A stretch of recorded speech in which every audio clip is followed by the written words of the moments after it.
Dalam beberapa tahun terakhir, dunia ilmu pengetahuan mengalami perkembangan yang luar biasa. Salah satu penemuan besar yang sedang banyak dibicarakan adalah cloning dan rekayasa genetik. Di sebuah universitas, sekelompok ilmuwan berhasil mengembangkan teknologi ini untuk memodifikasi dan bahkan menggandakan makhluk hidup sesuai dengan keinginannya. Temuan-temuan seperti ini disambut antusias di bidang kesehatan, pertanian, dan pelestarian spesies langka. Tapi di sisi lain juga memunculkan kekhawatiran dari berbagai pihak, termasuk tokoh agama, karena dianggap menyentuh wilayah yang sangat sensitif, yakni penciptaan kehidupan.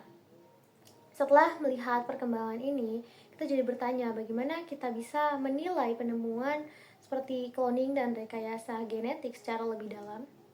Dan disinilah filsafat ilmu hadir. Ilmu ini membantu kita memahami bukan hanya bagaimana pengetahuan itu muncul, tapi juga bagaimana kita menggunakannya secara bertanggung jawab.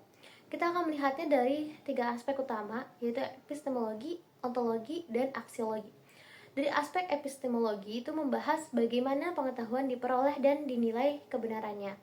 Nah, dalam cloning dan rekayasa genetik, pengetahuan ini berasal dari proses ilmiah seperti observasi, eksperimen, dan pembuktian. Misalnya, ilmuwan menyisipkan gen tertentu ke dalam tanaman untuk melihat perubahan sifatnya, atau melakukan pengkloningan sel untuk melihat kemampuan replikasi biologisnya. Hasil dari percobaan ini dicatat dan diuji kembali untuk memastikan konsistensinya. Karena bisa diuji, diulang, dan dianalisis secara objektif, maka pengetahuan tersebut dianggap valid secara ilmiah. Namun, kita juga diajak untuk tidak berhenti di sana. Pengetahuan yang benar secara metode tetap perlu dilihat dari sisi nilainya. Apakah penggunaan yang membawa manfaat atau justru menimbulkan persoalan sosial dan etika. Selanjutnya ada aspek ontologi. Aspek ontologi ini membahas tentang apa yang sejatinya ada dan apa hakikat dari sesuatu yang kita pelajari. Dalam cloning dan rekayasa genetik muncul pertanyaan-pertanyaan penting. Apakah makhluk hidup hasil modifikasi atau penggandaan tetap dianggap sebagai makhluk hidup alami? Ataukah kita sedang menciptakan sesuatu yang benar-benar baru yang sebelumnya tidak pernah ada dalam tatanan alam?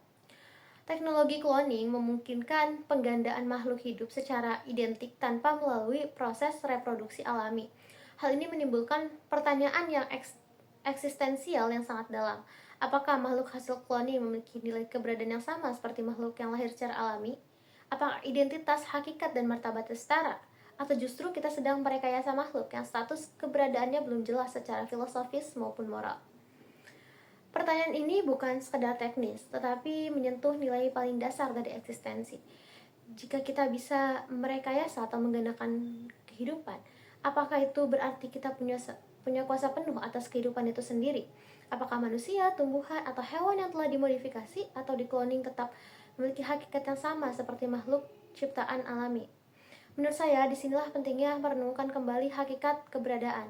Cloning dan rekayasa genetik tidak hanya mengubah struktur biologis, tapi juga menantang cara kita memaknai hidup, alam, dan posisi manusia di alam semesta. Maka ontologi mengajak kita tidak hanya untuk melihat hasil akhirnya saja, tapi juga memahami makna terdalam dari keberadaan itu sendiri. Selanjutnya, aspek aksiologi. Aspek aksiologi menyangkut nilai dan tanggung jawab. Pengetahuan yang hebat tanpa etika bisa menjadi ancaman.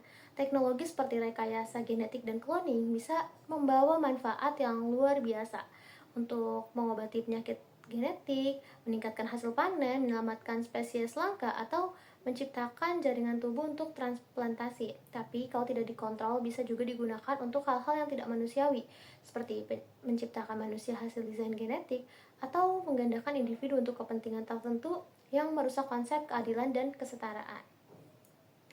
Secara pribadi, saya melihat bahwa teknologi ini bisa digunakan dengan bijak, misal untuk tanaman tahan hama, pengobatan penyakit, atau penyelamatan lingkungan. Tapi kalau teknologi ini menyentuh penciptaan manusia atau manipulasi identitas, saya merasa kita harus berpikir ulang, karena tidak semua yang bisa kita buat pantas untuk kita lakukan. Kita harus ingat bahwa manusia punya nilai yang tak bisa diukur hanya dengan kode genetik. Teknologi juga harus tunduk pada kemanusiaan, bukan malah sebaliknya.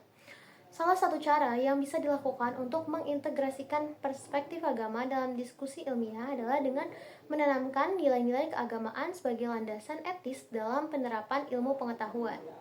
Agama tidak hadir untuk menggantikan metode ilmiah, tetapi untuk mengarahkan tujuan ilmu agar tetap sejalan dengan prinsip moral, kemanusiaan, dan tanggung jawab sosial. Nah, contohnya di dalam isu cloning dan rekayasa genetik, agama tidak perlu ikut campur dalam proses teknis bagaimana gen dimodifikasi, tetapi agama bisa memberikan batasan etis mana yang diperbolehkan karena membawa maslahat dan mana yang harus dicegah karena berpotensi menimbulkan kerusakan atau pelanggaran terhadap martabat manusia. Nah, integrasi juga bisa dilakukan melalui regulasi dan kebijakan ilmiah yang menyerap nilai-nilai spiritual. Dengan begitu, setiap hasil penelitian tidak hanya sah secara akademik, tapi juga dapat diterima secara moral dan sosial.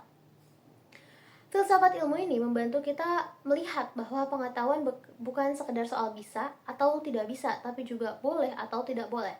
Rekayasa genetik dan cloning adalah peluang besar, tetapi juga menjadi tanggung jawab yang besar.